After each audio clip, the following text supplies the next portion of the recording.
Welcome back to another episode of iOvercameAnxiety podcast. You will find this podcast relatable, educational, and supportive. We will touch every single necessary conversation, even if it's uncomfortable. As a host, you can expect full vulnerability from me, and I'm here to share my most uncomfortable moments with you, all in hopes to provide some comfort in return.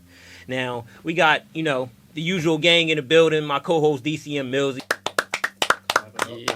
We got Vito visuals on the camera, you know what I'm saying? You already know what time it is. You know what I'm saying? Where you at? Oh, you going to come? Yeah, he's about to come up. Yeah, we catch him after that. And then, we got a special guest. Now, I wanted to say I just appreciate anyone who comes up to talk about any story that they have and, to be vulnerable and, because it's important because a lot of people, it's tough for people and people share actual real life traumatic experiences on this podcast. It's a serious thing. So I just appreciate everybody coming up here, willing to, share their story. Internal Rami came up here and was super vulnerable, was sharing a lot of stuff for the first time and dropped some game. And he's a licensed therapist. So you would think that he probably said this at a point in time, and maybe he did to like a loved one, but publicly he said he never said it before. So that spoke volume that on the iOvercameAnxiety podcast, he felt comfortable to do that here. And, hopefully our guest today will, be comfortable to do the same thing. But nonetheless, we got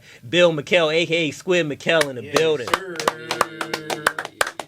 My guy. You know what I'm saying? He a soon-to-be husband, very soon. When the wedding? October 18th. Yeah, we drawing at that joint. Yes, sir. We drawing at that joint. We gonna be in the building, you know what I'm saying? But yeah, man, been doing music for how long?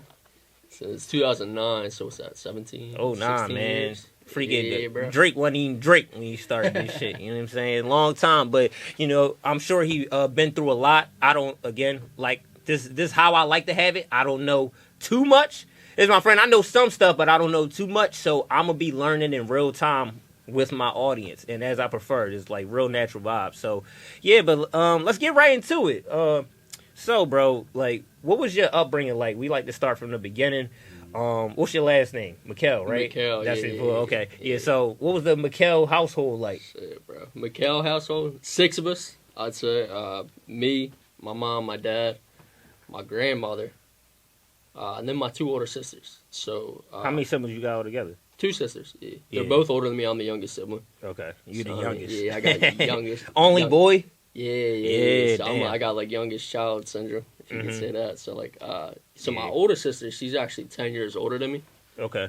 So bit of a weird age gap there. Okay. My middle sister, she's 3 years older than me. Yeah. She kind of does her own thing. We were never like Is she the middle child? Yeah. So, It's the thing about middle childs. Like, it's like an actual study with this shit. Like, middle childs, they usually are like out of there somewhere. Yeah, Not saying something wrong with them, but so basically, right? Like middle childs, they have a identity crisis more so often than other siblings because the youngest got you the youngest, you got that title. A little bit the of oldest, favoritism. you got the oldest. You know what I'm saying? Whatever. And then you're just like. You're not the oldest, you're not the youngest, you're not this. So a lot of times, it's not for everybody, but a lot of times, like the middle child, and I've seen it. Like, my dad kind of broke that down to me, and then when he said it, I'm like, man, what is he talking about? Not every middle child, but then when I started to see, I'm like, nah, middle child, it's definitely a pattern that they seem to fall off. They seem to be doing something completely different than what the other family is. They tended them to do. You know what I'm saying? The first child's always like the honeymoon baby. Yeah. So like they always get all the attention and stuff like that. Yeah. Until the second born. Yeah. But then the second born kind of gets the short end of the stick because right. you kind of already have a kid, so like the new baby thing ain't really like a new baby thing anymore. You right. kind of got the used to it. But then when you get the youngest kid and you probably know it's your youngest kid at that point, you're just like cherishing them because like this is probably the last baby I'm gonna have. So I mean, like I definitely see like I wouldn't say favoritism from my mom, but I would definitely say that like. I'm her favorite child. Yeah. I ain't gonna lie. But nah, I mean, my older sister, she's 42 now. I'm 31. My other sister's 34, 35. So like 3 years older than me. Yeah. My parents, they're like an inspiration story, bro. Like, they've been together since... So, my mom dropped out in 8th grade. Yeah. So, they still married? Still married. To this day? Okay. Still married. My mom dropped out in 8th grade. My dad graduated high school. Cool thing. West Catholic and shit like that. But, nah, so they had my oldest sister when they were 16. Damn. So, I mean, obviously you kind of see shit going on with that. What's your parents think? You're 50 in their 50s, 60s? My dad just turned 60. My mom's 58. Okay. I feel like that was normal as shit. Yeah, back then it was definitely normal, right? Yeah, for sure.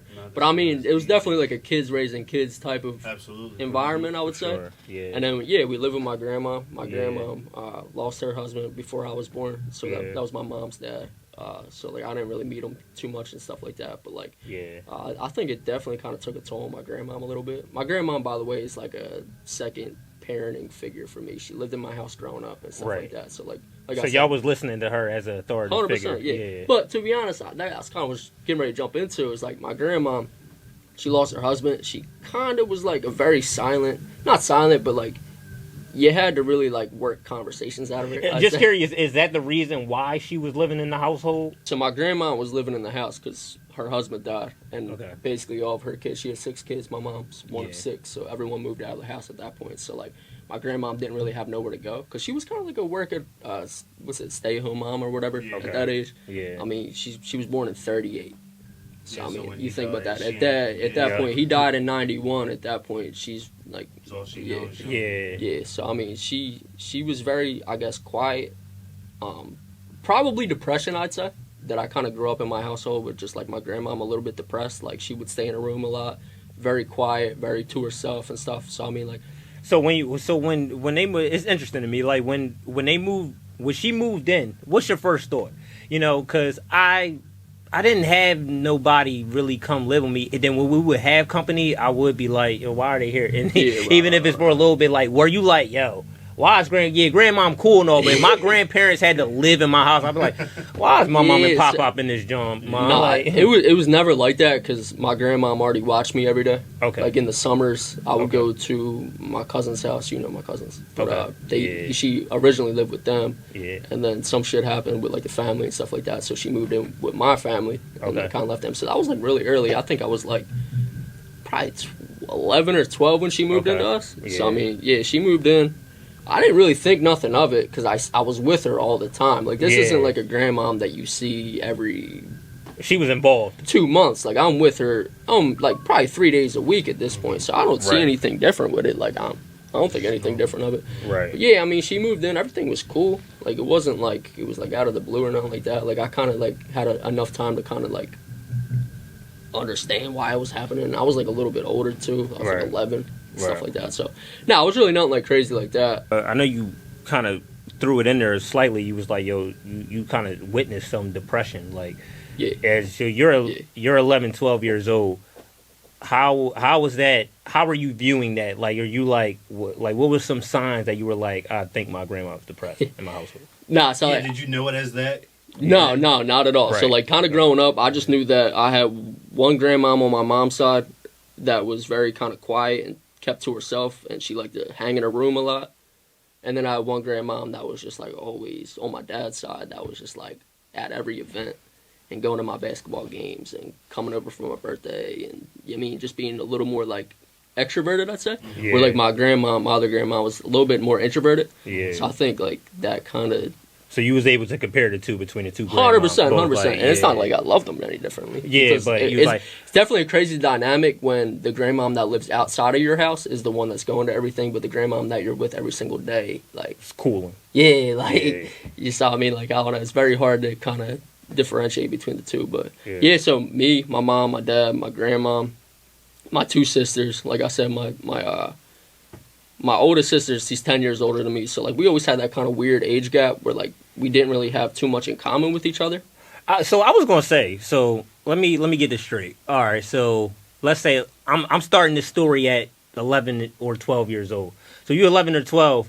Your oldest is 21.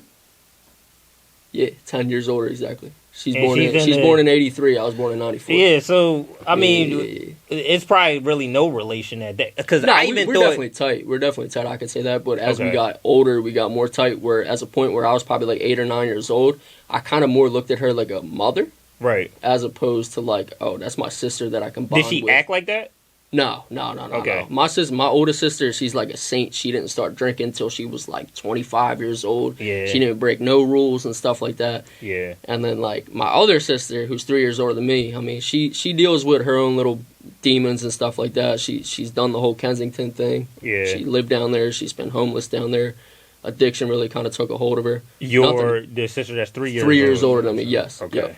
So that's my closest sibling at that point, and she's been kind of in and out of the house, I'd say, from probably she was about 16. I don't want to speak on her demons and stuff like that, but like, yeah, people from this area kind of probably have some connection to that, but like, nah. So I'm 12 years old. I probably like my older sister's out of the house. My other sister's 15 at this point. She's starting to do her own thing. So like, at that point, I'm kind of an only child, even though I'm raised with 2 siblings and stuff like that. Yeah. And mind you, I'm a very close-knit family. Like, very, like, I don't know.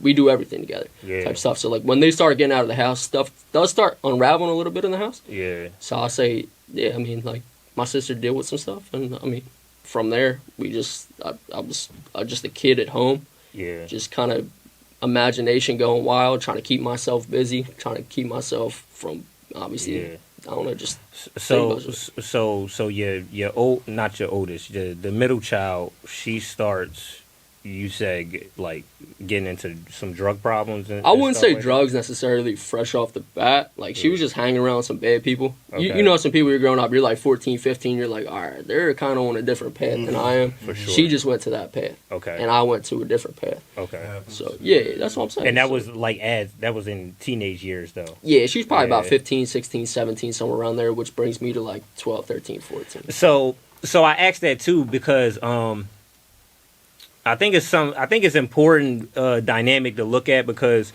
when you're in the household, right? My brother around this time too. I used to get in trouble when I was younger too, but like when we was younger, my brother used to get into a lot of trouble, like more serious trouble. I used to get in trouble in school, like fights, suspended, stuff like that. But I ain't never been like locked up and shit like that. Right. My brother was getting like locked up and you know what I'm saying, getting caught doing this, he was shoplifting, he doing selling drugs, smoking weed, 13, stuff like that. So I used to see him like I guess messing up so much in a sense, and my parents be like, "Yo, bro, we don't know what the fuck to do with this kid," type shit. So was it kind of that dynamic? So I can say the reason why my oldest sister, is a saint, and she didn't drink till she's like 25 because my parents were trying to make her avoid every single thing that they did wrong. And mind you, when my sister is 10 years old, my mom is 25.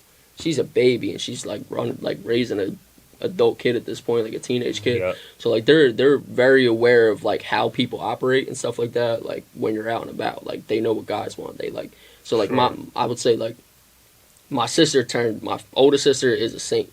My middle sister, I'm not saying she's not a saint, but she's dealing with demons, and she had a lot go on in her life that kind of brought her to that point. Yeah. And obviously, like her kind of going to hang out with the wrong people and stuff like that, like that could definitely affect it too. But at peer pressure. At the end of the day, I mean, she's dealing with some shit internally that kind of anyone will fall into it. It's not Where do just. You think you fall on the spectrum?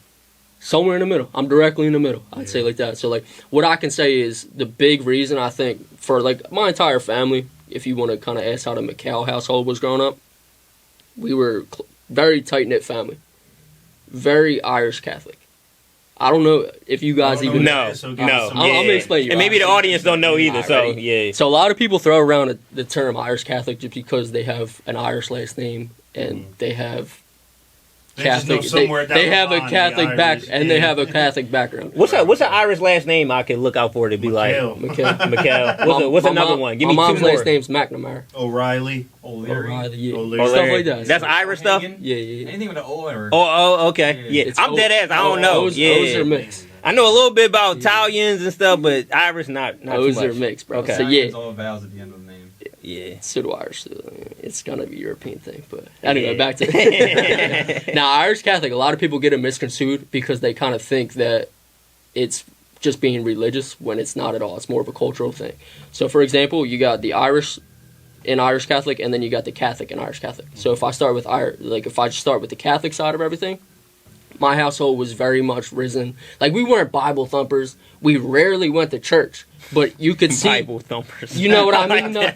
You know what I mean? Yeah. So, like, we weren't very, like, necessarily religious, but the Catholic faith definitely shaped the personalities of my family, I could say. So, for example, even just, I don't know, I could say that Irish Catholic people, the thing that... You got something called Catholic guilt, where is kind of a thing where you want to live morally correct.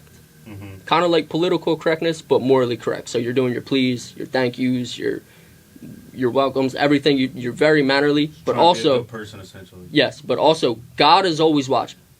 So it's kind of like when you're a kid and you're being bad in December, and your mom's like, "Oh, Santa Claus is watching. You better not be bad." Imagine having that 365. So like I don't necessarily go to church, but I already know that. Is that specific to Catholic though? No, it's whatever. It's whatever. You didn't. He explained his side, but we kind of. It sounds like similar, and this, that could lead to shit. But keep going. Basically, God is always watching, and since we weren't necessarily religious, that kind of turned into like, Dad is always watching. And my dad isn't like an abusive or like authoritarian figure like most people like will go and hop on these jaws and just like plead about, but like my dad is very much the alpha in the room. When he walks in with a bad mood, you feel the bad mood. You know what to say, you know how to act, you know how to be around people. So it turned in from God's always watching and I have to be morally correct to shit like my dad's always watching too. When did that change happen? My entire life. Oh, right. Were you scared of your dad? I wouldn't say so. I wouldn't necessarily say afraid of my dad. Like good fear. Like my dad. Were you? I was scared of my dad. I was about to say I was scared of my dad, but like it was. Sure.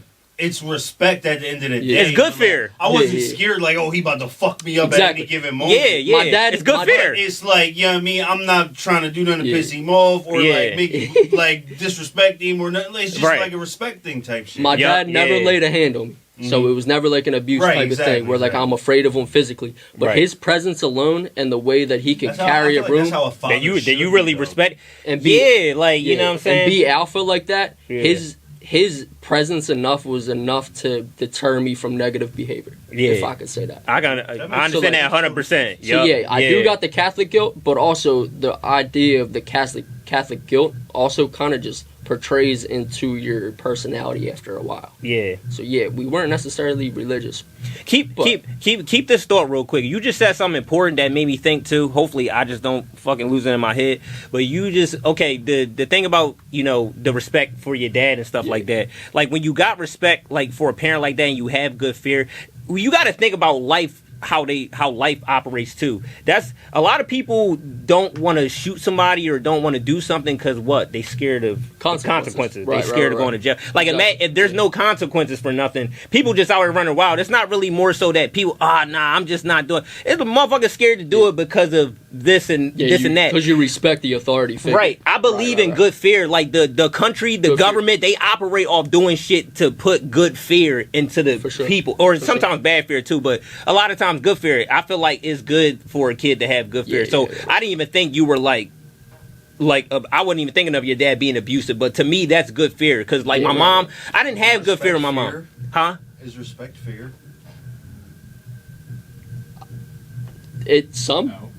No. Sometimes you could, if you're feared, you respect it too. That's why. I guess when I'm saying good fear, I guess I mean respect. No, that's what I mean. That's what made me think of it. I'm like. Respect.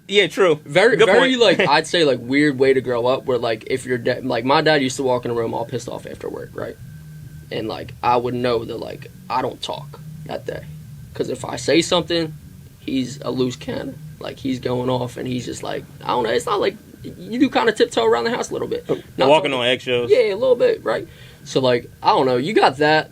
And then that would be the Catholic side, the way that he was kind of raised, where it's just like a very tight. Can I ask what would bring that on? Like, is it work? He coming home pissed off about work, pissed off about. Do you know that they? That's what I'm gonna get into. Okay. So like, I think that his anger was honestly probably he was a 18, 17-year-old kid raising family of 3, and you know what I mean just bringing all that stuff into it. Plus, kind of growing up, I'll be honest with you, like we got done school at like 2:45. My dad used to come home at 3 o'clock, And, like, my house growing up was, like, a renovation site, bro. Like, my dad fixed the entire house. My dad's a carpenter at the end of the day. Okay. So, like, yeah. He'd come home from working an 8-9 hour shift. The first thing that he would do would hop in the bedroom and rip out the drywall, put up a new ceiling fan, gut the entire house, put an insulation, like full renovation to the house. Yeah. So, and then my mom worked until 6 o'clock every day. So I mean, I'm kind of a latchkey kid at that point, where like, yeah, my dad might be home at 4 o'clock, I get out at 2:45, but like my dad is locked in the room and like literally like working on stuff until 9 o'clock at night. So like that happened from probably like 10 to like 15. There was a point where like me and my both sisters, like two of them, all three of us slept in the same room together because he's renovating. So imagine that. You got 13-year-old me, 16-year-old other sister, and a 23-year-old other sister. Like all very formative years in their life where like I'm hitting puberty around that age, my sister's hitting high school around that age, and my other sister's getting peer pressure to go to the bar at that age. And you're cramming 3 people in one room. Y'all need y'all space. Exactly. You don't have 100%. No space. So we did that for probably about a year, bro. All 3 of us lived together in this tiny room that we had in the back of my house until he kind of fixed it up. But yeah, very much latchkey kids. Got the key, go home and stuff like that. So that's interesting. Not to make it about him too much, but I wonder if that was like some type of like coping mechanism hid behind. My dad had a crazy life. You know? I could say my dad had a crazy life. But yeah, I wanted to ask, what age did you? Because you said like you didn't recognize it in your parents or your grandma back then or whatever depression. Right. At what age did you recognize it in you or like a family member? Like probably when I started getting depressed myself. What age was that? See, I never really knew what depression was. I thought, like, people that say, oh, I'm depressed back then, like, yeah, you're sad for, like, 20 minutes. Like, I never really had anything that made me depressed until, like, I got a little bit older. So, like, I never knew what depression actually was. I hear, oh, I'm depressed in, like, 7th grade. I'm just thinking, oh, go cry about it. You'll be good tomorrow type shit. So, like, I never thought about it. So I'd probably say I started realizing that people were depressed in my family probably when my sister started going through everything that she was going through and, like, was uncontactable, I'd say. So like the one that was 3 years older. Yeah, that was going through everything and like the addiction and stuff like that. So I'd say like I really, because I used to be the type of person with like addiction. I used to be like it's a choice. Same time though, like I kind of really learned about it, like the dopamine inefficiencies and stuff like that, which really kind of crazy, like made it crazy. So like so I think I was probably about 22, 23, somewhere around there. Like I wasn't like a young kid finding out this information. I'm from a very close-knit family, and also like I was saying, like kind of Irish Catholic. So Irish Catholic people are kind of sheltered from the world because you're very morally correct. So like I don't like, for example, my mom didn't even let me curse. I can't say fart, F-A-R-T, in front of my mom without her thinking it's a curse word. Like that's how like strict this family is. I wouldn't say strict because I was allowed to do stuff, but I will say that like y'all God is always watching. Like, type stuff. They had certain morals that they wasn't stepping down from. Right. And I think personality wise, so that was kind of like the Catholic side of Irish Catholic. When I kind of jump into the Irish side of Irish Catholic, it's probably something that you guys could relate to, being black in America. I mean, like we go through some generational trauma, so I don't know how privy you guys are to like Irish history. We don't really learn it in school and shit like that. But basically, what's going on in Palestine right now with like Israel, Ireland was always Palestine, and Israel was basically British. So they came into like the Irish country and stuff like that. They basically made us learn their language, made us learn their religion. Starved us and killed 1 million people out of the 5 million total population. So 20% of the entire population's cooked. They literally, like, back then, if you spoke against the crown of England, which is like the king and queen, they would kill you for it. So kind of that generational trauma, this is something I really just started diving into to kind of learn myself a little bit more. It's basically, like I was telling you earlier off the pod, like 90% of your personality is developed before the age of 7. 40% of it, one more time. 90% of your personality is developed before the age of 7. So 50% of that is just your regular DNA. It's just where you come from, how a human. The other 30% is how your environment shapes you, and your only environment before 7 is your parents. So you pick up little things like how you sound when you sneeze, how you sound when you cough, how you process emotions, how you process temper, how you go and process anything, how you introduce people. You're gonna, if your parents never go say, hey, little Billy go run up and say, "What's up to Mills?" When you're little, you're going to be shy as a kid if they never do that to you. You learn your ability, like you learn your personality like that. So, I mean, that's 90%. You add them 2 things up, then you got 90% of your personality being solved out by 7. So you go and look at the generational trauma for it. If the only thing that you know is, all right, we're not going to talk about our emotions because it's passed down from generation to generation to generation, 100 years and stuff like that. You learn from your parents. They learn from their parents. They learn from their parents. By the time you get 5-6 generations deep and some shit happened to them, now you're learning all that stuff without even knowing that you're learning it. Because at the end of the day, like, going back to what I was saying about, like, the British with the Irish, like, if you aren't allowed to talk about your emotions publicly because you'll be hanged for it, then what do you naturally do? You stop talking about your emotions. For sure. So now people, I wouldn't say, like, all people, but I think that, like, a big part of, I guess, from any culture, like, black people, Irish people, Italian people, they probably all have different ways to deal with shit. But, like, my people, we don't talk about stuff. We bottle everything in. Talking about stuff could literally get you killed. It's for survival. Same shit. Exactly. Yeah, same shit. You wake up. You just wake up. All right. They said no snitches. We ain't snitching. We just wake up following shit. Even before that, think about your ancestors with it. Think about kind of going back to, like, everything like slavery and shit like that. So say you go and voice displeasure about that landlord or whatever, wherever, like, people like the plantation owner. You would get probably killed for that. For sure. So over time, you just don't voice opinion, and then that turns into, I'm not voicing opinion to him, to I'm not voicing any opinions. I'm keeping my head down. I'm moving about life. And literally, it just becomes the parents teach that, the grandparents teach that to their kids. We get taught it, and it just passes down to a point where it's just very uncomfortable to talk about things in my family because we never really had the ability without consequence to go and talk about things. How did your parents actually feel about mental health, anxiety, depression? Are they like, motherfucker, you nervous? I'll say my mom is very, like, hard love, like tough love type of stuff, where, like, I would break my arm and my bone would be sticking out of my arm. Your arm ain't broken. Type of that stuff. Could you imagine me running and telling her, "Oh, I'm depressed" at 14? And from your mom, who's supposed to be the nurturer, I can see your dad. And mind you, both sides of my family are very Irish Catholic, so, like, both of them don't know how to talk about emotion. I could cry in front of them and they'll walk by me in the house. Like, type stuff, where, like, they just don't want to bring it up. Like, it's very, that's like, crazy. A little different way to live. How did that affect you? I'd say, kind of going back to that, like, even just the whole Irish Catholic thing in whole, if you go and look at, like, the way that, like I said earlier, like, God's always watching, my dad's always watching, I never really felt like I was really in control of my own life, I'd say. Where, like, I can never really be my own man, where, like, I always got to check in with either God or I got to check in with my dad for everything that I do. So I really got to watch what I do. So that would affect my confidence.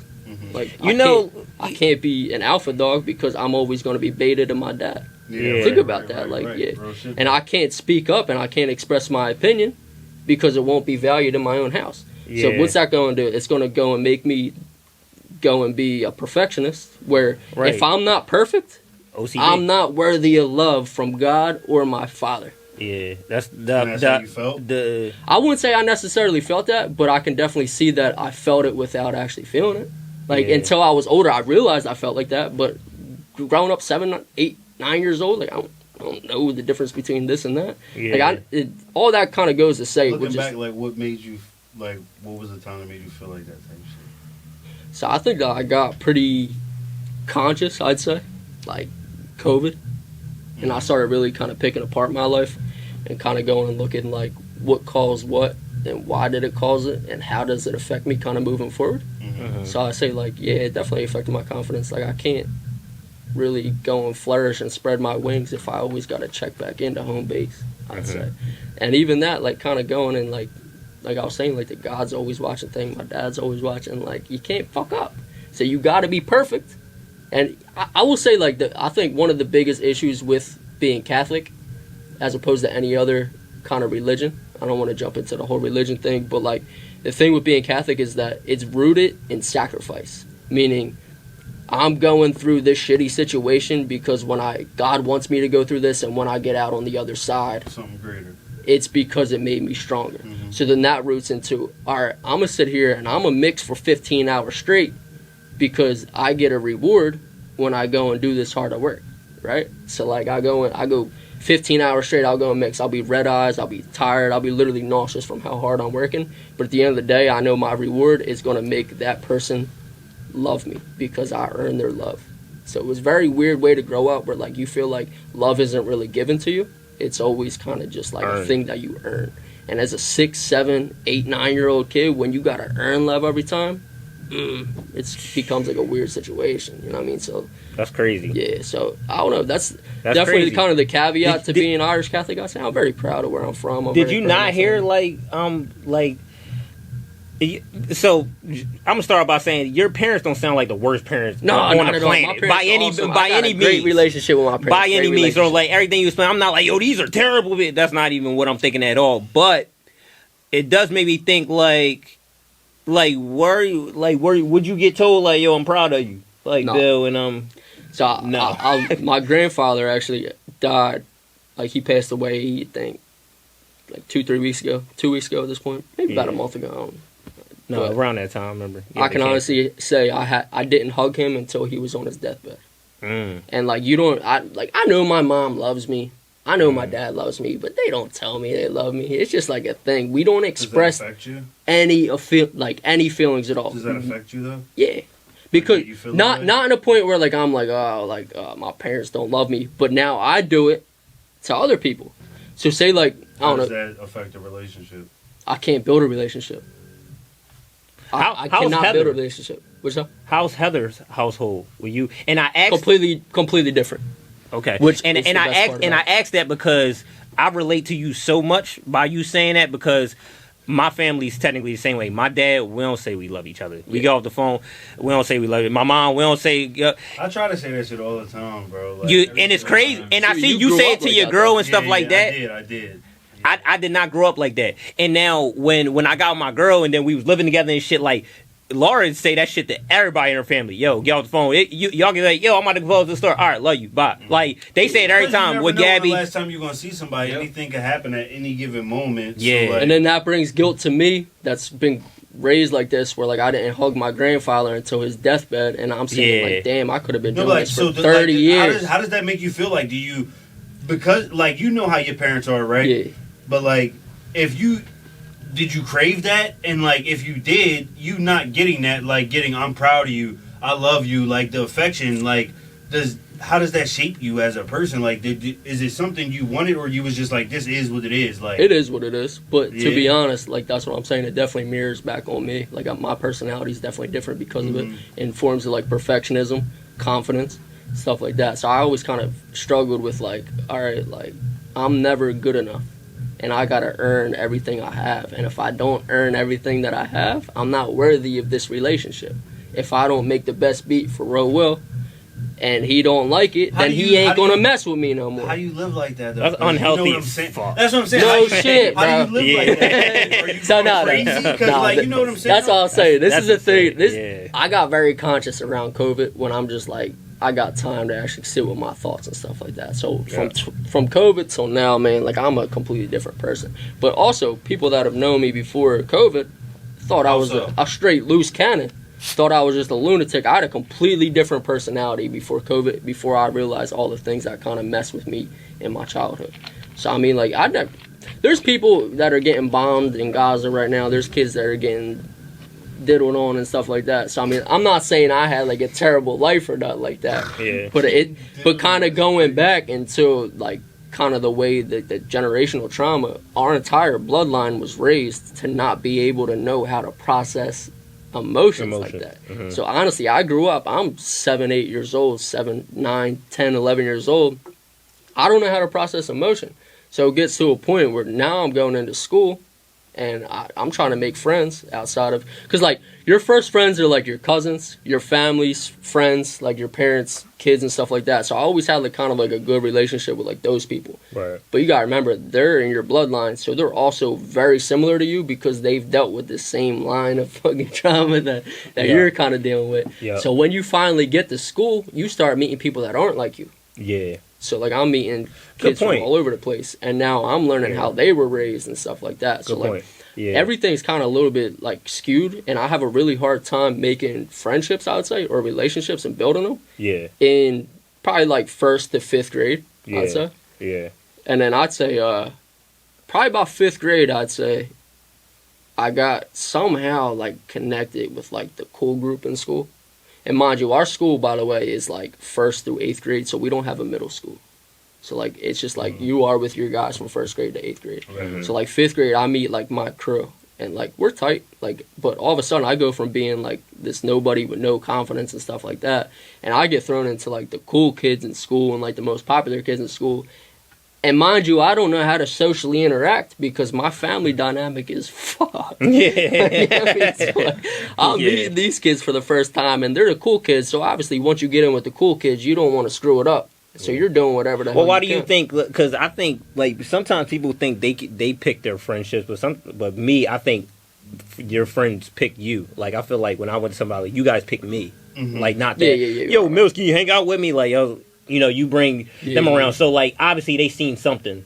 Like, you might be... I don't remember how I specifically got connected to these guys, but, like, I got connected and I got, like... Like, how bad socially, like, are you? I didn't talk in school from 1st to 5th grade. Like, my teacher couldn't get a word out of me. I used to hold my pee in.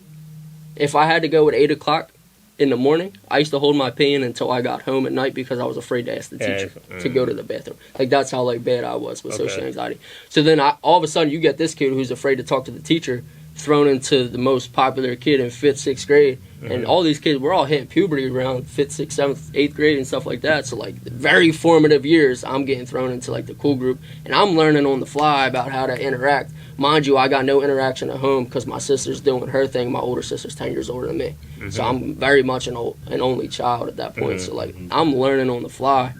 And, I mean, we started out cool. Like, me and all them kids, like, we playing football and stuff like that. But I think the craziest thing is, like, what really affected me, we used to go to my boy Dylan's house, right? And my boy Dylan, his dad was, like, a single father. And kind of, like, he didn't come home until 6 o'clock. So, like, his house is right next to the school. Mm-hmm. And we used to go there from, like, 2:30 to 6 o'clock, and we had to be out before his dad got home. But also, at the same time, my friend's brother that lived in the same house, he was a senior in high school. We're in 6th grade. So they start, naturally, you're hanging out with a bunch of young kids. What are you going to do? You're going to bully them a little bit, mess with them, and just young bull them a little bit. Yeah. So they started playing some game, bro. I ain't gonna lie, this shit was crazy. It was basically like the concept of it was like kings and peasants. So the older kids were the kings and the younger kids were the peasants. So I feel like we all had a version of that, right? Exactly. So like it was kind of like based as like a competition base, kind of like a reality show. Mm-hmm. Where like if you win the competition, now you're one of the kings, and now you can do whatever to the peasants and shit like that. So like. It started out all innocent. It'd be like, yo, Billy and Tommy go and race around the block. This shit got crazy fast. Yeah.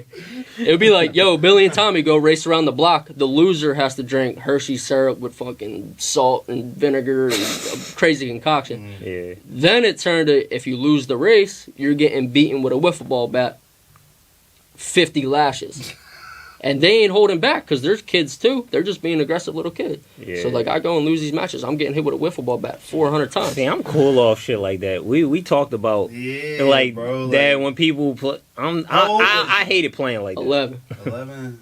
So then then it goes from wiffle ball bat to alright. Now you go and lose this thing. Now we're duct taping you to a computer chair, spinning you around 400 times, and then pushing you backwards down a flight of stairs. Is in the cool group.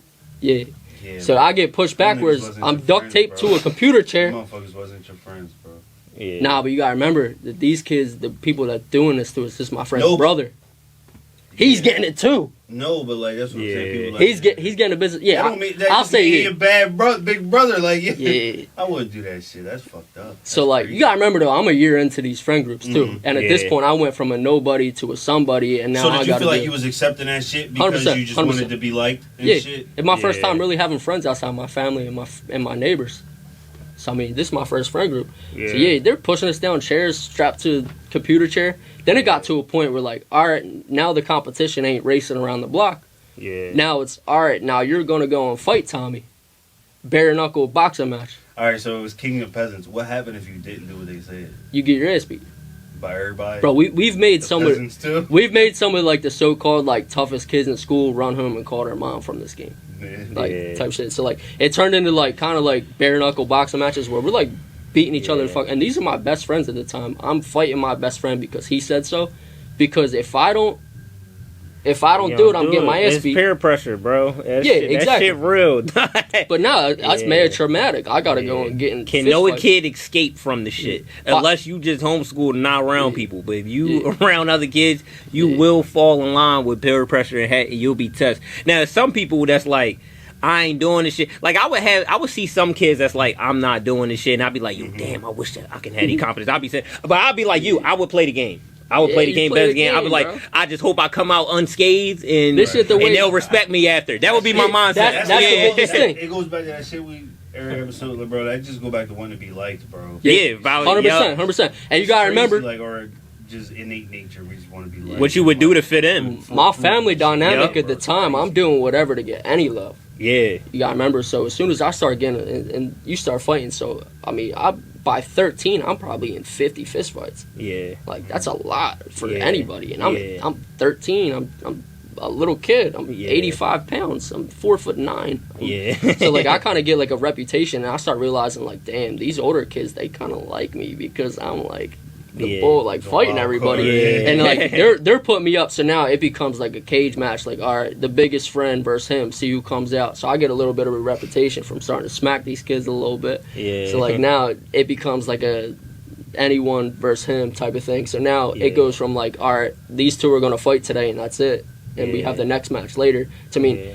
Now McHale wins the match. Now you gotta fight him. Now you gotta fight him, and then it's like a knockout tournament. And these are like 4 or 5 fights a day in the living room. Where the Squid nickname came from? Having hands. Yeah, literally. Yeah.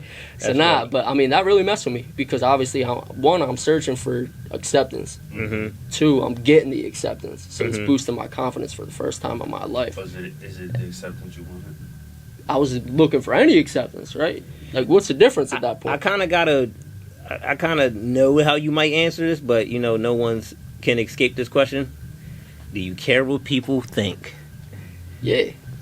Bro, time out. Everybody comes on this thing acting tough as shit, acting like they don't care what anybody thinks. Real rap, though, bro. Time out, yo. Real rap. First off, if you didn't care about what people think, it's a fucking rhetorical question, nigga. You wouldn't make music because at the end of the day, you want your music to be liked. If you do anything, bro, you want your job. You want your boss to like you. Unless you had the best answer, and kept it real, bro. You don't give you literally fucking just no emotion. Yeah. Like, bro, you care. Yeah. You got a partner, bro, you care what they think. You got kids, you care what they think. Like, you care what people think. If you want to be successful, you can't not care what other people think. Yeah. Exactly, too. Because they are your customers. That, too. Like, I kind of compare it to, like, I always felt like this with people who get tattoos and shit. Like, people act so tough, oh, that shit don't hurt. But I'm like, yo, bro, all right, I get it. Some people got higher tolerance for pain. Yeah, right. But for you to say there's no pain, there's pain, bro. There is a needle. I don't feel nothing. Come on, dog.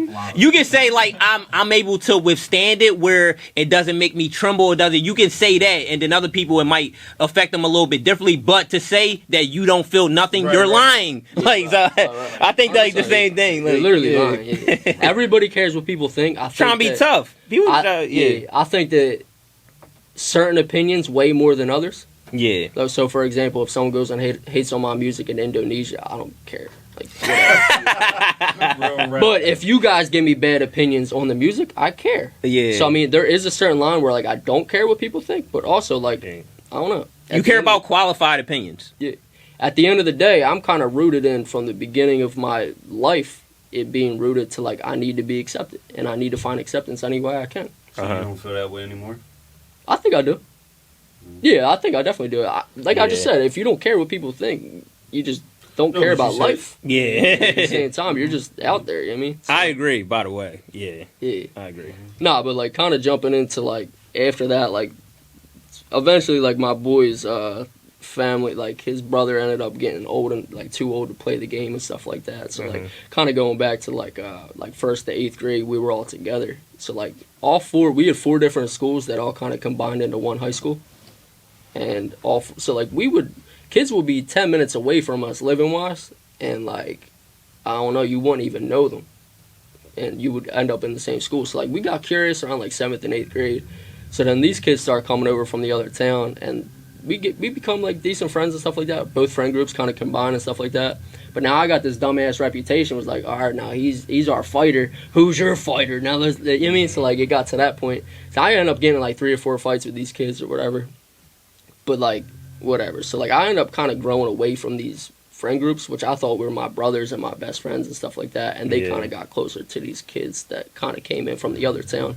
Okay. I was just like whatever at this point. Yeah. So I mean, I think I got to like 8th grade, getting ready to go into high school and stuff like that. I remember I have a vivid memory of like I was hanging with my boys all one night, completely different group because I started like a new friend group with like kids a year younger than me, and my boy's mom died, and I remember like we were with him that night, and he left that night, and we were all together because we were having like a sleepover and shit like that. So like we woke up the next morning and heard the news, and we're like, damn. And I remember vividly saying, I said, damn, I never really lost anybody close to me in life. And like I'm 14 years old, I'm lucky as hell. I never lost like a family member, nothing like that. Uh-huh. And then I jump into high school a couple months later, and in November, I remember. So this would have been like November 08, my freshman year. Mm-hmm. And my mom's best friend's sister, who's like kind of my like close family, I'd say. Like we were very close. You know their kids, I'll tell you off the camera. But their mom hung themselves. And that was my first experience with knowing somebody personally that killed himself. How old were you, said? Probably freshman in high school. Were you 14? 14. Yeah. So they hung themselves. So that's in November. Uh-huh. In January, we had a kid in my class who fell off of his bike and got hit by a car and died. That triggered a whole chain of events. That happened, so the first suicide of my mom's friend was in November. January, the kid falls off the bike that I was in the class with. And then in February, the very next month, people that were very close with the person that fell off the bike and died. So these 2 girls were, I went to school with them from 1st grade, so like I'm very close with them. They made a suicide pact. And they jumped in front of a train in my hometown, the same train I walk past the train tracks every single day, and they jumped in front of the train, killed both themselves during school. Yeah, so like that was kind of crazy. Coming threes. And the month later, in March, the kid a year older than me, who happened to be my sister's ex-boyfriend, my middle sister, the one that's 3 years older than me. He's 2 years older than me, my fault. He ends up killing himself. So I deal with my first experience to death in my life after thinking I'm so lucky was 4 suicides and 1 traumatic incident. Mm-hmm. So as a kid that never learned from my parents how to process emotions, my first experience with death is suicide. 4 times. Mm-hmm. And 1 other death that's a traumatic incident too. Mm-hmm. So like I don't know if you guys ever like look at information about, like I was saying when I say kid diddlers, but like you ever hear like the thing where like if you get stuff done to you as a kid, you grow up and you kind of try to get back. You repeat the cycle. Yeah. Where like I personally, my first experience with learning how to process emotion. So let's run back a little bit. So I kind of think about this. I'm a kid. I'm 14, 15 years old. I'm a kid that goes from not knowing how to interact socially to not knowing how to process emotions to learning that the one way to process emotions and to fit in is to be violent. And then also, I think, and then all of this happens to me, and the trauma comes from this, and then I start thinking that, okay, maybe an escape route from all the shit that I am dealing with and an acceptable way to kind of go about dealing with emotion is suicide. So they're all my factors in life. So, like, I deal with all these things in probably like a 3 months, what's it, November to March? Mm-hmm. It's 3 months, 4 months, something like that. So, like, I deal with all these quickly. And I'm still kind of being an asshole. I'm still trying to fight people and trying to act tough and stuff like that. And it's not even to act tough, and it's not because I am tough. It's just because I'm trying to just be fit in at this point. You know what I mean? So, like, I'm just looking for acceptance. And then I'm finally learning how to deal with emotion. I'm hitting to an age where, like, I'm 14, 15 years old. I'm in high school. and I deal with 4 suicides with people that are very close to me, by the way. Like, all of them have been in my house, and, like, these are, like, close-knit people to me. So, yeah, I dealt with 4 suicides and a traumatic event within 4 months after having no one ever die in my family, or no one ever died that I even personally knew. So that's how I learned how to deal with emotion, that suicide's an option. So like, tough question. Like, have you ever actually, like... That made you suicidal, you're saying? Yeah. I don't know if I'm suicidal. I don't know how to say it. Like, what do you mean? I'm infatuated. What do you mean by what you said then? I'm infatuated with the idea. I'm infatuated with the idea when things get really rough in my life, that's the first thing that comes to my mind. I don't think that I would ever do it, but I've never been in a situation where it's got bad enough to do it. But the thing I'm saying is that it's not even my fault, kind of going back to the ego-syntonic and dystonic. That's my dystonic thought, where I'm just thinking, okay, like, damn, like, this is an escape route if things ever do get that bad. I'm programmed to this point in my most formative years of my life. I'm fully programmed into thinking that, okay, 4 people I know did this, so what's the difference? But, like, I mean, do you think... I want to say I don't think that's ever an option. Like, I don't think that's, like... I think you should seek help. You know what I mean? You should talk to somebody. Yeah, right. I'm not like that. I don't. But like, I want to like, what about that situation made? Like, I understand it happened. What made you think that was like a good John? Like, you know what I mean? Like, that's a way to deal with it. Like, did you see something positive from it? You know what I'm saying? Bro, like, you got to remember that at that age, you're soaking up shit like a sponge. So I was never taught how to emotionally regulate myself. I was never taught from my family life. Like I said, 90% of your personality comes from before you're 7. The other 10% is what you learn. Yeah. My 90% was fucked. Yeah. My next 10% is fucked. To answer your question, I think he's saying I don't think he knows why. Don't know why. He just knows it was an option. He was like, yo, I seen 4 people close to me do this, and it's like, yo, I know if it ever came down, I seen it firsthand that that's an option. How old did you say you was when it happened? 9th grade, 10th grade. Like, and not saying 14, he would, 15? and not saying you would fall through to the. I can resonate with. But it comes into your mind, right? Yeah, I'm infatuated by it. Like, it's interesting to me. I don't know if that even is appropriate. Death in general is interesting to me. I can say I've had thoughts. I wouldn't say infatuated though. Like, what do you mean? Like, I've thought about how I would do it if I was going to do it. Yeah. But I've never gotten to. You don't think about how you're going to die. I think about it. I think about it often. How you going to think about? No. So I think about death. Question, no. Okay. Yeah. But like, thinking about how you going to die is different than thinking about how you going to kill yourself. True. So know, that's a whole different. Yeah. You know, is it though? I think about both. Yeah. Yeah. That's a way. That's the way you're going to die. But that's a way to die. Listen, like, how do you feel? Like, you're the Irish Catholic. Do you think it's preordained death? Like, or okay, so like you going to die the way you going to die. Like, the way obviously committing suicide is going to send you to hell, right? Like, you know what I'm saying? So like, how do you? How can you say it's the same? Like, it's I not. think do you believe in that? Do you believe in heaven, hell? I don't. I don't think people who commit suicide. I don't believe in heaven, hell. Well, no, I believe in the afterlife. I really don't. In Catholic faith, you don't make it to heaven if you do that. You get stuck in purgatory. But what I could say is, that's what I'm saying. Kind of answering your question is like, I kind of look at death a lot differently than most people look at death. So, for example, I think that everybody's committing suicide. Like, you're not afraid of it type shit. I think everybody's committing suicide. You want to drink a beer.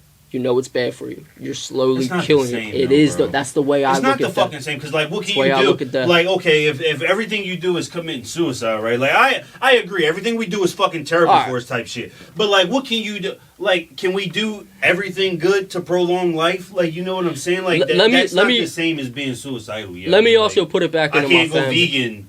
Like, if I'm suicidal, I'll go vegan. I'm not suicidal. Let me put it back into all I know at that point. Let me put it back. I understand what you're trying to say. So you gotta remember, at this point, I have a sister who's actively doing hard drugs. Is that actively suicide? Okay, no, but listen, you said you like realized like it's not like you used to think it was a choice, right?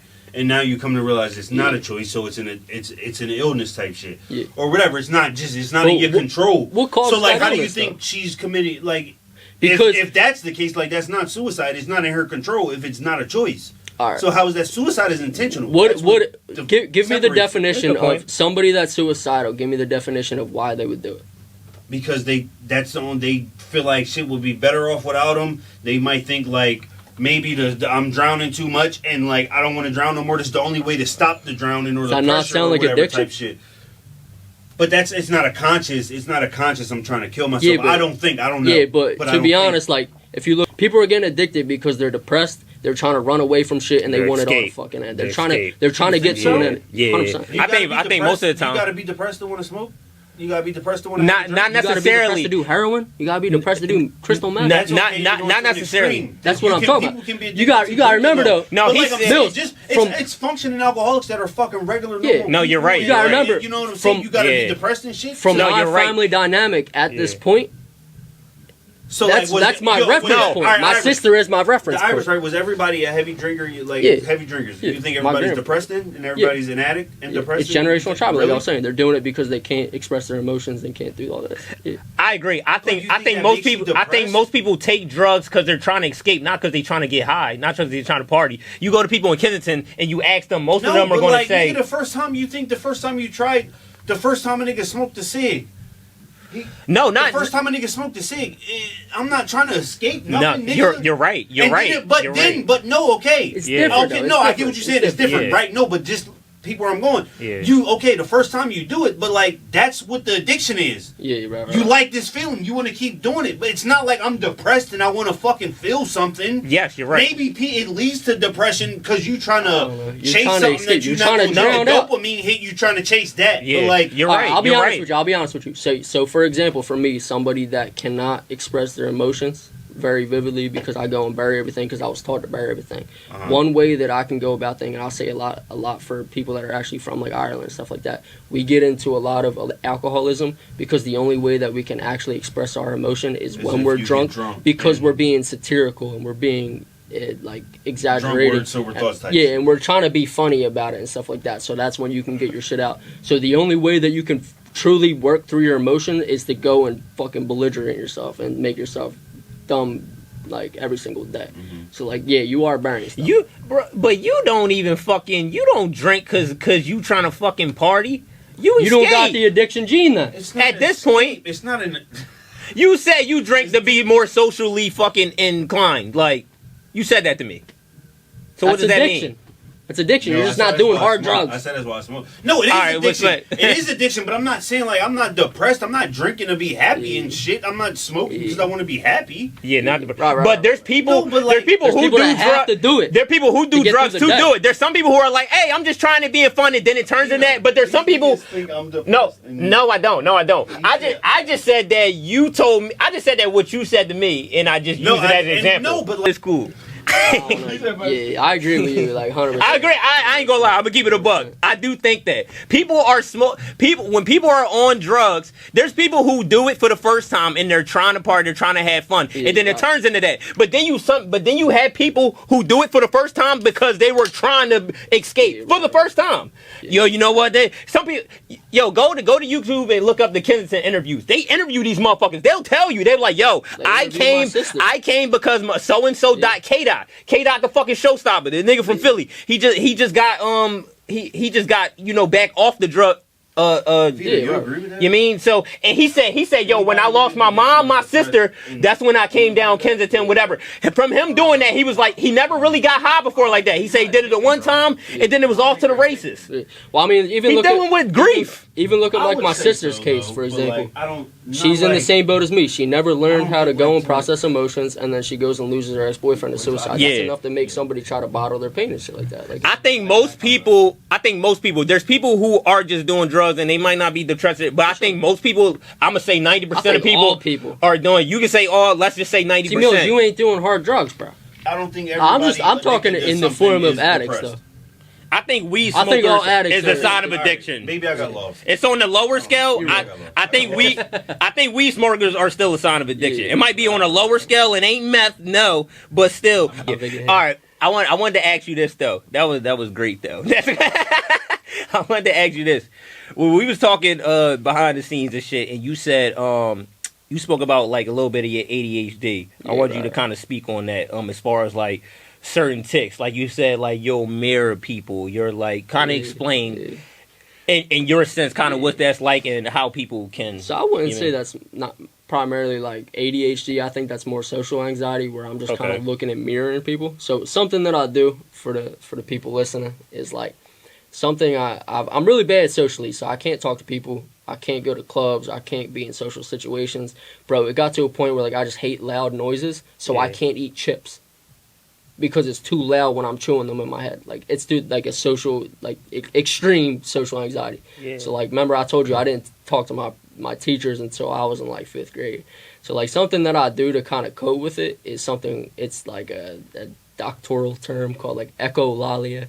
Mm-hmm. So basically what it is I go and mirror very much like a 2-year-old would do to their mom or dad and stuff like that, where it's like, okay, say baba, and then they go and say baba. Like I'm very much mirroring. So like, say Rome's sitting here and he's playing on his phone, something that I'll need to do is go and play on my phone next to him, because I think that it's what you're supposed to do in that social situation. I'm always learning in a social situation, so like I'm always kind of learning from what other people are doing in the room, because kind of going back to it, I was never really in a situation where I kind of been able to teach myself or learn from like my parents and stuff like that. I was very like isolated kind of growing up. So like, for example, that can get me in trouble, like I was saying earlier to you. Say you're going and texting your girl and you're like, damn, man, she's a bitch. I gotta go home. And I'll repeat after you. Like, right. She's a bitch.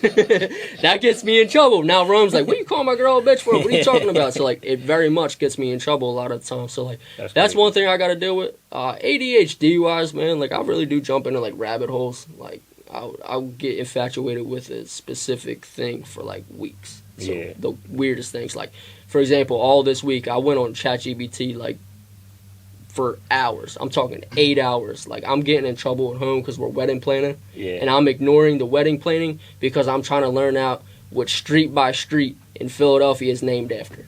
Like, I'm going to the crazy rabbit holes. I'll get locked in for hours. Or I'll go and work on, like, a mix for hours and hours and hours and hours like that. So, like, I'm kind of just, like, always super infatuated and just really hooked on something. Which, kind of going back, that is kind of like an addiction type of thing where, like, this is giving me dopamine, so it's really just running my body.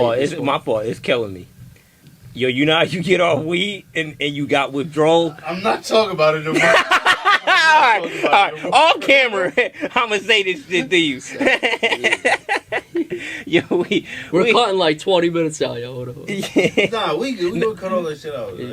Nah, so kind of going back to the echolalia, that definitely gets me in a lot of trouble, I'd say. ADHD, like, I got it. Like, it makes me, like, overshare situations, like, some shit I shouldn't be saying in front of people, or I go and, like, lock in on something, or, like, I have to be, perfectionism is a way of, like, ADHD, but it's also anxiety where, like, I have to be perfect or else, like, I'm not accepted.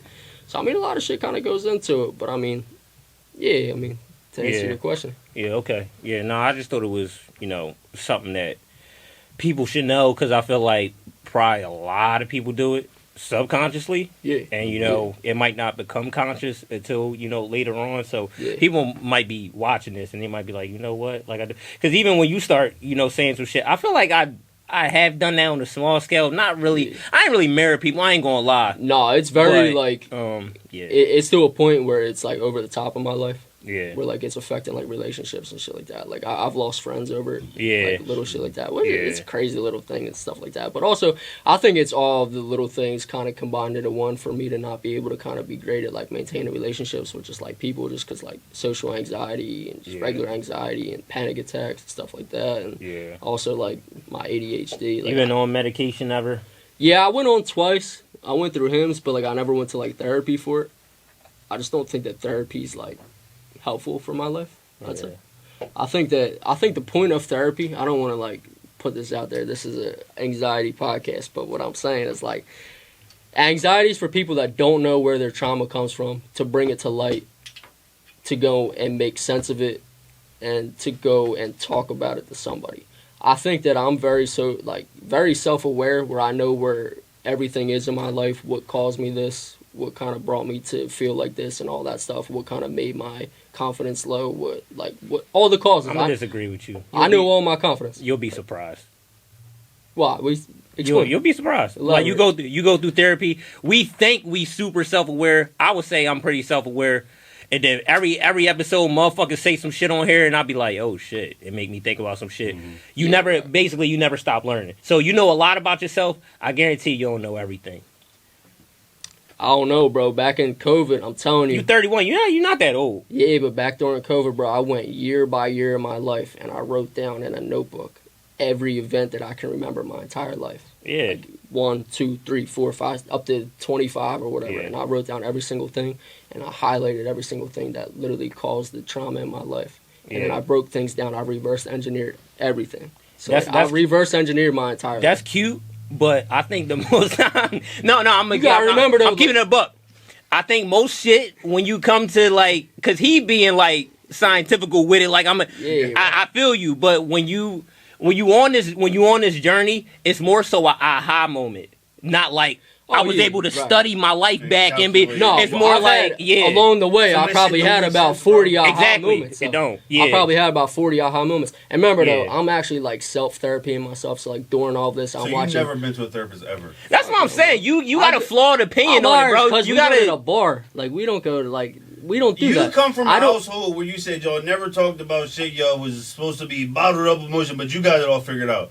Go to a therapist. Go to a therapist, like a bro. couple times. I'll tell you though, the way that I kind of reverse engineered everything. Like, I don't think nobody does, bro. I don't think anybody does. I reverse engineered everything with the help of YouTube, with the help of therapists on YouTube. Whoever you think will have it all figured out will tell you. I'm technically going to a therapist, but it's just virtually. Lets me know you don't. I get it. Yeah, I get it. Let's revisit this. This is my first therapy session. I'll be honest with you, y'all. That's crazy. Yeah. I'll be honest with you. I don't really talk about my emotions. Like a lot of people in this building, I see them every single weekend. They don't know shit about my personal life besides what I go through in here. So I mean, like, it's good to shed a little bit of light. I love this shit, and I feel super comfortable with everybody in the room. That's why we can have these heated talks. I'm like, I say like, what the fuck, bro? I disagree with what you say. Like, so I can see that. I 100% disagree with. But that's coming from somebody that have been to therapy. I don't know therapy, so I don't know what I'm missing out on at the same time. So but I do think your research and everything, what you saying, it do sound like you did the inner groundwork. But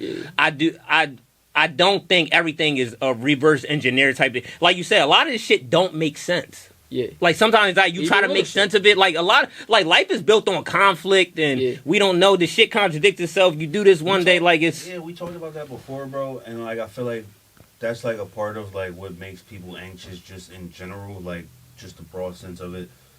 Motherfuckers trying to figure shit out, and like right.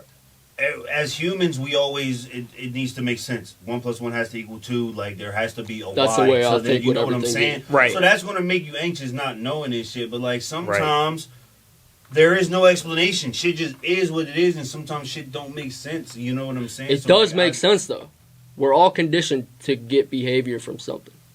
Behavior just doesn't start from nothing. But that's what. No, I agree. But yeah.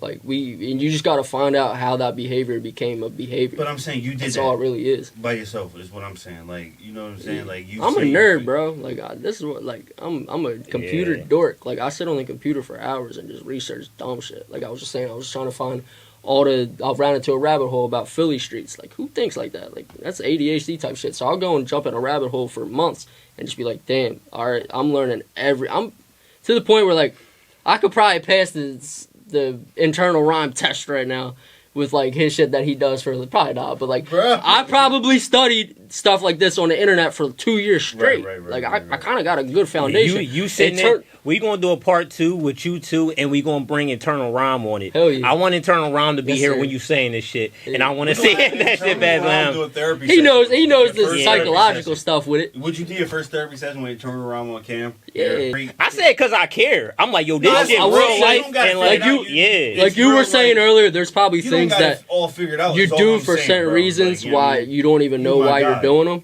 I just think that I got the most traumatic shit out of the way. I don't think so. You don't know that.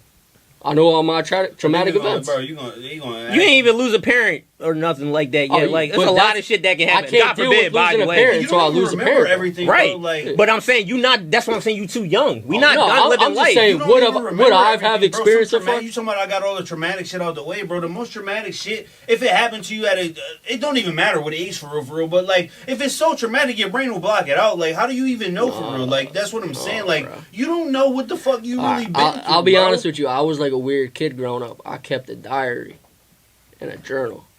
And I journaled probably like... He heavy on the documentation. Yeah, you documented your life heavily. So like I and what you get it, we see when you draw shit up on the album shit, yo, let's draw. Yeah, you definitely have a gift with the shit. Way more than me. Like, I can already see that. But... I'm very analytical. It's not all about that. I feel like it might be like 20% of that, and then 80% of you reactive. Like how you react to life. Right. Not more so how I studied and how I was able to. And then also, you're not done living life. So you didn't live every experience. There's a lot of shit. But I can't go to therapy for shit that hasn't happened yet.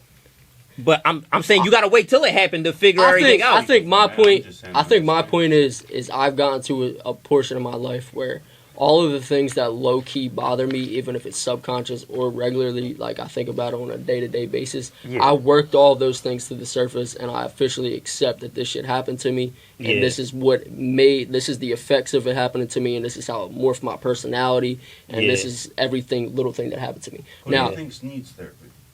Who do you think needs therapy? Like, what type of people? People that can't work their emotions out to the surface. Wrong. Everyone. I don't think I need it. I don't think I need it yet. You don't have any emotions you don't feel like you can't work? When do you need it? If not yet, when do you need it? Probably when my parents die. Like, you feel that way.